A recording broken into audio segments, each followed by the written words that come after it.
Does that work? Okay. So Asante ruined my cultural moment whenever I do presentations, especially for people that aren't from here. I like to force people to contend with our culture. So I was going to have everybody like get up and say what up, though. But you can't do that, so I'm going to do another one. I am going to do a dramatic reading from a Detroit favorite TV show, The Scene. So it was a long-running dance show. My friend David Rudolph used to be on that show. It's kind of a classic that people can't let go of. But I feel like whenever you get people in from out of town, sometimes we're trying to meet you where you're at, and I want to kind of flip the script and get you to meet us where we're at. So I'm going to do a dramatic reading of the opening credits of The Scene. It's 6 o'clock. It's time to rock. We rock, rock, rock all around the clock. We don't stop. We don't stop. We jam, jam, jam on. Dancers come from all around to throw down in this here geek town. The latest steps and the latest styles. Pretty faces and pretty smiles. We're looking good. Everybody scream. It's 6 o'clock and time for The Scene. So raise your hand if you know that show. Detroiters all know that show, but the rest of you should Google it. It's a gem. So when they first asked me to do this talk, they were like, can you talk about access to urban spaces? And I got really stuck. I was like, access. I was like, do we mean transportation? Do we mean having resources to get to a place? And the conclusion I came to is like, those aren't the issues. Lots of us don't participate what's going on in our public urban spaces for a different set of reasons that have nothing to do with like legitimate access. So I kind of flipped the script and I was like, well, access ain't the issue. Kind of what is the issue is what you see in the background on this slide. So there's a benevolent billionaire that owns a lot of property in our downtown, and this was kind of an advertising snafu that they put on the side of one of their buildings downtown. So this was like their message of the future of Detroit. Does anybody see anything wrong with this picture? You know right away like what the problem is. I'm surprised nobody in-house could have prevented this from happening. But really there are messages like this all across the city reminding us like who the future of Detroit is for. This is a phrase that I coined. I'm really into like thinking about culture versus revitalization. And something I arrived at recently, revitalization typically occurs at the cost of culture. So why does city change have to include losing culture? Everybody wants things to get better. Native Detroiters, newcomers, we all want things to improve, and I think there's some things we can get consensus on about what improvement looks like. But why does it have to cost us our culture and our flavor?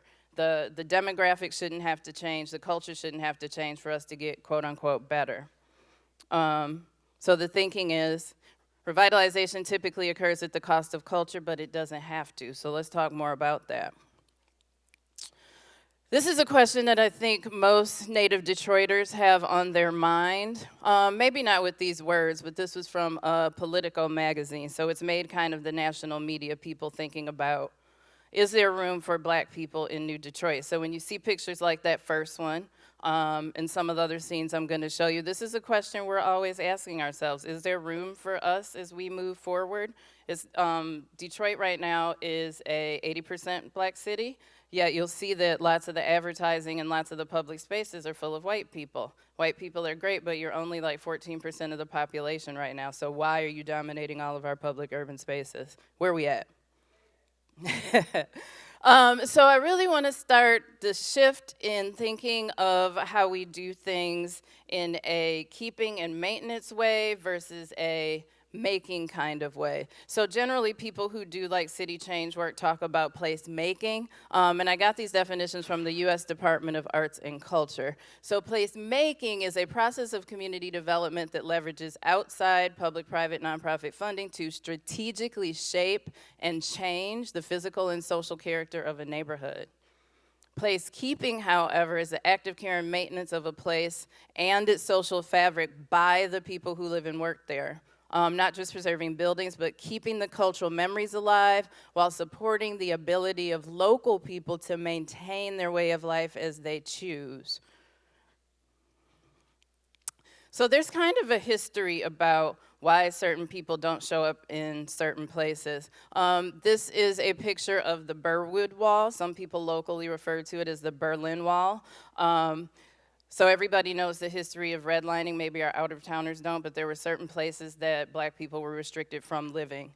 And this wall actually falls along some of those red lines and is like a physical barrier between where white people could live and where black people could live. Remnants of this wall still stand, but this message was that you would see looking at that is you aren't wanted here. But remnants of it, like I said, still stand. And to me, having pieces of that wall still there kind of say never forget, and not in a positive way, but like just remember you once had your place. This is another sign from the Sojourner Truth Housing Project. So there was a housing project that was going to come to an all-white neighborhood for black soldiers after World War II. White residents in a neighboring housing structure came out to protest, and they put signs up like this. And granted, me and my colleagues may not have been here then, like I'm a Gen Xer, like I wasn't around then, this was the 40s, but my parents were there. They shared these stories. Even the stories that they didn't share, I feel like there's some cellular memory, there's some intergenerational trauma that's passed down by my parents having to experience this. Lowe Island. So this is something that I just found in the research that I was doing for this talk. Now, Lowe is an amusement park island in between Detroit and Canada. You had to take a little ferry boat to get there. I have very fond memories of Lowe from my childhood. What I did not realize was that there was a Supreme Court case against Lowe Island tried by Thurgood Marshall, where Lowe was found guilty of discrimination. There was a black woman who was with a group of fellow students who were all white, who was not allowed on the boat to get to Lowe Island. Case went to the Supreme Court, and they were found to be practicing discrimination. Another local picture that's, reminding us that we aren't wanted here. So Woolworths, the 5 and dime, the lunch counters. So we didn't have the sit-ins here, but this march was the NAACP in Detroit protesting the arrest of 4 black college students in North Carolina who staged a sit-in. So just more unspoken ways of reminding us where we can be and where we shouldn't be. And then contemporary reminders of public space that we should or shouldn't be in. So everybody knows Barbecue Becky, Texas police officer who was manhandling the girl at the pool party, the Starbucks incident. And this one most recently in Royal Oak, there was a white woman who called the cops because a black man was quote unquote looking suspicious. It was found out that he was looking for a parking space. The most recent update is that cop who questioned him has resigned. But the underlying thread in all of these stories is it sends us like those unspoken messages that there might be danger for us in public spaces. We can't expect the same safeties and privileges that other people can because we're black. Check yourself in public spaces. That's the underlying message. And we'll be watching you. So I don't know if everybody's been following the facial recognition kind of war that's going on locally. Our police commissioners just last week voted to approve the use of facial recognition software. There were a lot of residents that stood out against it, but the police commission go ahead and said that it was okay to use.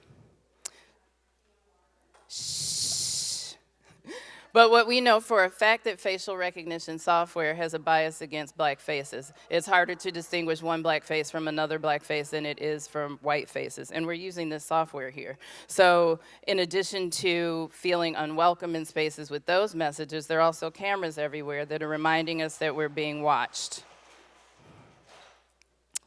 Other reasons that we aren't spending time in public spaces. So one of our other beautiful park gems, Belle Park, which sits in the middle of the Detroit River, has recently, not recently, it's been a few years now, but has gone under state control. Since that has happened, there have been more citations, more arrests. Me personally, I've been sitting in my car twice on Belle Isle reading a book just to be next to the water and had state police come up and ask me what I'm doing. That never used to happen when it was a city-run park. It's a public space, but it suddenly feels unwelcome. And I'm not the only one. So it's another news story where lots of people talk about how we don't have that sense of ownership of our public spaces that we once did. We used to feel like anybody could go to Belle Isle. It was family reunion picnics, black fraternity and sorority picnics. Like, it was our spot. We had a sense of ownership of it. But now, since it's under state control, you hear more people from the suburbs saying, I really do like Belle Isle now. But more of us are like, I feel uncomfortable there. There was a time period in history where there were signs that told us where we could be, literal signs. I think there are other kinds of signs that send messages about who is welcome in a space. So this is one of my favorite spots. It's John's Carpet House. It's just a vacant lot, kind of near East Side. Not going to give you the cross streets because I don't want too many people to know about it. I think I've talked about it a million times and it's about to jump the shark, so I need to keep it on the low. But it's just a lot, privately owned. A guy said he wanted to, they used to have jazz on a different publicly owned lot in back. That stopped happening, so he brought it on his own property. There's nothing that's super official or formal about it. There's no fence. There's no cover charge. They don't have grant funding because they don't need it. They fund this thing by passing around the collection plate just like they do at the Black church. It's totally like crowd-funded, self-supported, and they weren't selling anything. I appreciate public spaces that don't require you to buy anything, but what did start happening is food trucks show up, but they weren't invited by the man who owns the property and runs the event, but he doesn't turn them away. But it's a space that you can totally be in with your family, any age, and it doesn't cost anything to be there. Nobody's watching you. No one's policing you. It's a space that you can be liberated in. And this is what that lot looks like when John's Carpet House isn't happening. I feel like people from other places, when they come here, don't take the time to get to know who we are. So you would look at that lot and be like, oh my God, I need to activate this space, not knowing that there's something that happens there every week all summer long that didn't need your support or input.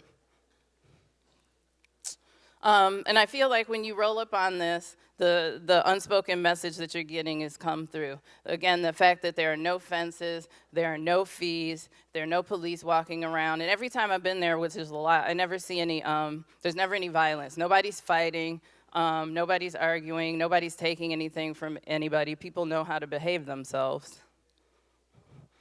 Another slide of that same John's Carpet House, which I think, signals to people that this is for you. It's for anybody.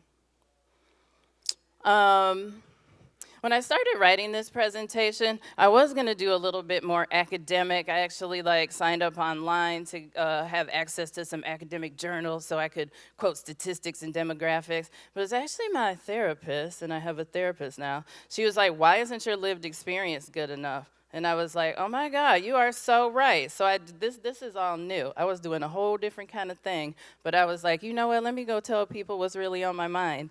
And I don't know if I can speak for, well, I certainly can't speak for all Detroiters, all native Detroiters, or all black folks in the city. But generally what I can say is we are angry about some of what's happening. We are sad, traumatized by rapid change. Everything that comes along with change isn't good for everybody. So I know that I usually have a slide about intersectionality. So I have two different consciousnesses about this kind of work. So I'm a practitioner. I sit on our city planning commission. I get paid as a consultant to do community development work. But at the same time, I'm a black woman and a native Detroiter. So those two identities are always at odds when trying to assess what's happening. But more so than not, the black woman native Detroiter gets really upset about what's going on and wants to do something about it. So when I had this opportunity, I'm like, let me go tell these people about themselves. And I don't necessarily mean the people that are in the room. I mean people that are new to town who want to fix us. So this is for all people that practice community development, newcomers and do-gooders. These are the things that I think you should ask yourself when entering a space. So what are the policies that have shaped the way of life of this place? Instead of looking at the current conditions of a place and blaming the people that are there for what exists, do some research, learn the history. It's not just people's actions, but there are policies in place that have ensured that some places will stay disinvested in. And that's not just the physical infrastructure, that means the people too. What harm has been done and by whom?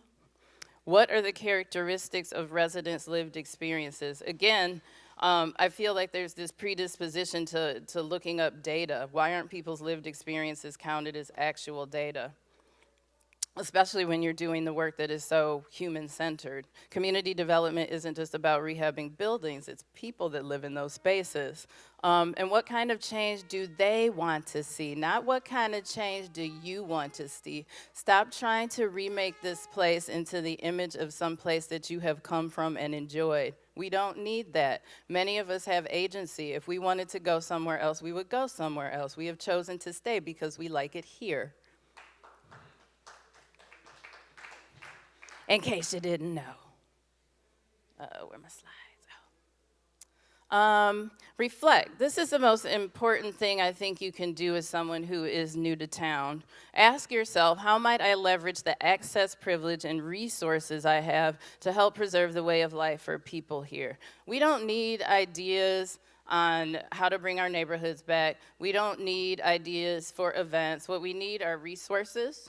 Monetary resources, we have others, and leverage your privilege and access. For some reason, the barriers to entry to Detroit are really short for somebody who just got here. It's much easier to navigate a system for outsiders than it is for people that were born here. So leverage some of your access to do that. And quit asking, how might I recreate this place in the image of someplace else?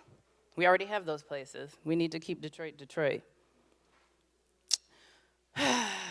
So, yeah, this was the one I really wanted to say. Someone was like, well, what is the role for outsiders in helping Detroit come back? There is a huge part of me that just wants to say, leave the money on the table and go.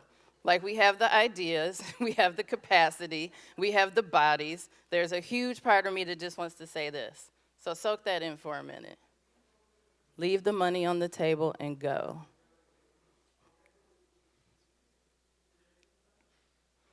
It's not a handout either, though. I feel like lots of people come here and treat the people that are here like we're looking for handouts. We were denied resources. We were denied access. It's not a handout, it's just what we're due.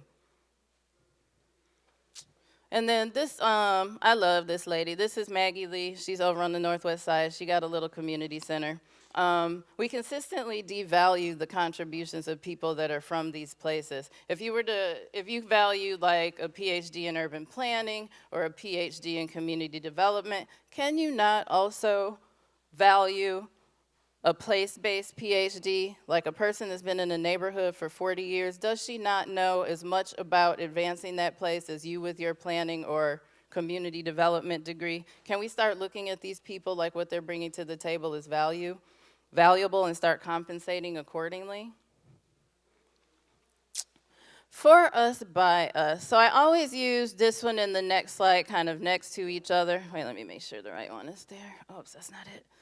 We'll come back to that. For us, by us. So we're already good at doing events. We know how to organize ourselves. We know how to celebrate ourselves. I feel like there is so much money, and I know factually from having run a nonprofit that there is money from foundations earmarked to do placemaking. People are like, I don't need placemaking. We already got events. We know how to do that. Help me fix my house. So when you're thinking about like what you can do in support of a community, we don't need help with events, we got this. And our events will be better than the ones that you could bring. We're likely celebrating our culture in ways that you have no access to. Some more for us, by us. Is Bryce here yet? I didn't see him this morning. But this was a Juneteenth event, and if only you knew who all these people were. We got nonprofit sector there. There's 2 superstar DJs there. There's a local rapper poet there. There are hardcore activists there. This was just some real lo-fi, for us, by us. Everybody came out. We still talk about, remember when we all got together this summer? Like, it doesn't happen enough, but it doesn't take a lot. There's no pomp and circumstance here. It's just the right people throwing the right thing, the right time.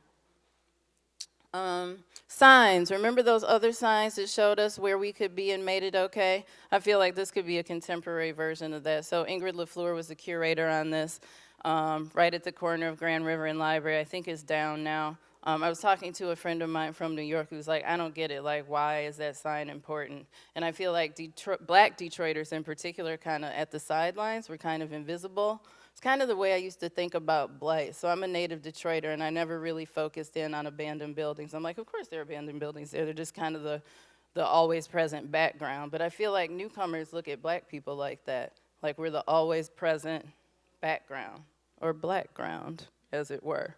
But seeing a sign like this up on a building in downtown Detroit, it says something. It's powerful. I know a lot of people didn't get it, but it sends a message like, we gonna be here.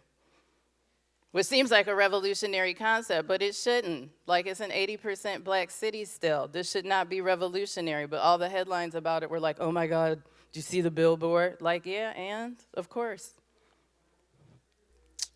By you for who?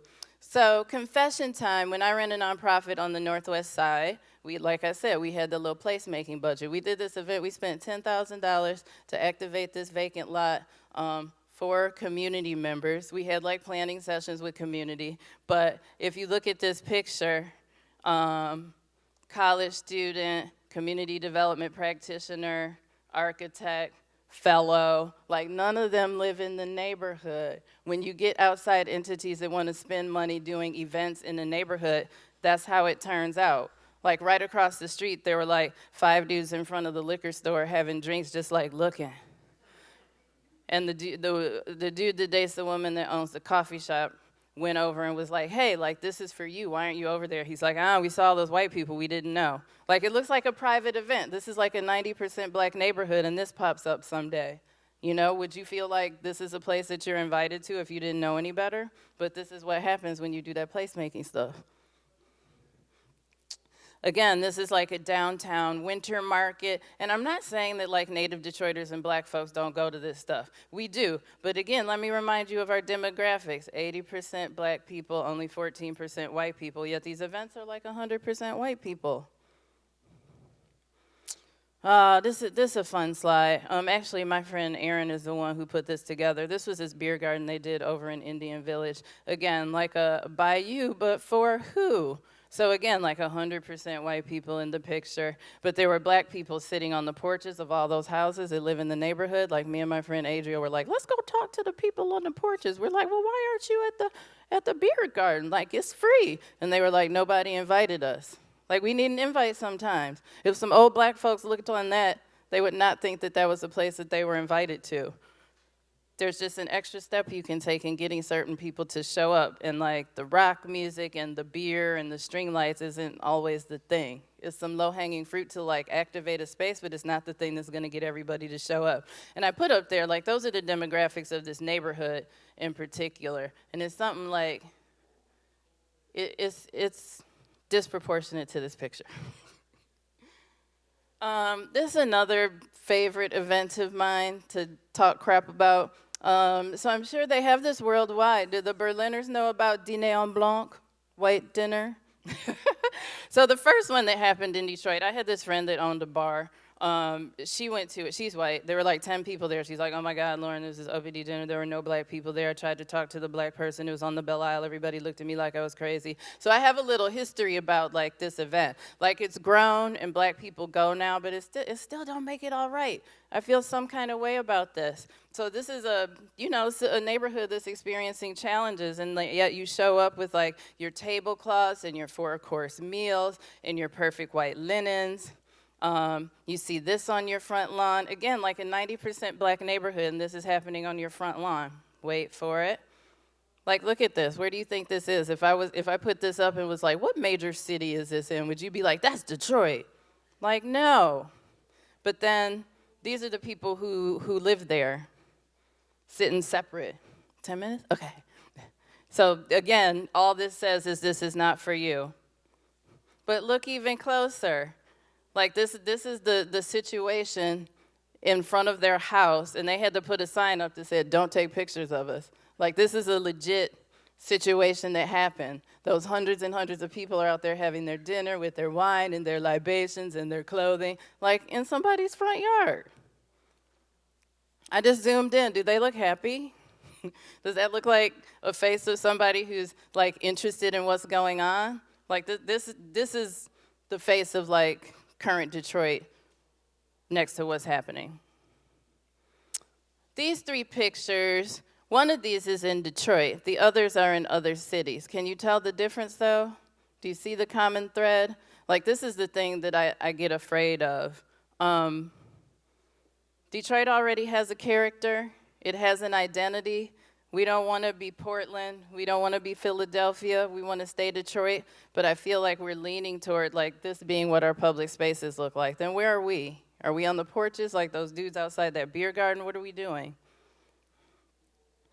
Just wanted to show current demographics again. This is from the American Community Survey. Where are we at? 80% black, 14% white, yet you saw the pictures. What does that mean for us? What does it say about how we're operating? What does it say about how we're getting along or not? And this is kind of an inspirational slide for me. All the work I do right now, I really want to see a cultural revolution happen in Detroit. Like, there are a lot of people doing things, but we're not the coalition that we should be.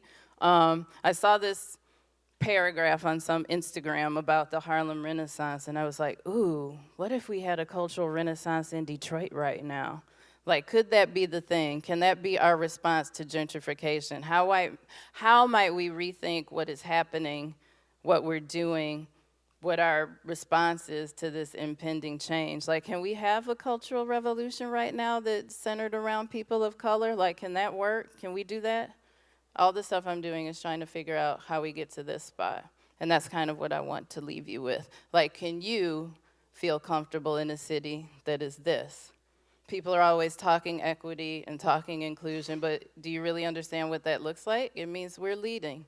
It means we're engaging in our culture, and you're all right with that. And you're not trying to shape it into something else. And that is all. Thank you. Wait. Sorry, actually, I was going to ask to leave with the scene again. At the end of the show, they would always say, can everybody say it with me that knows? Sugar, sugar, salt, salt. If you didn't get off today. Thanks, David. Thanks, everybody.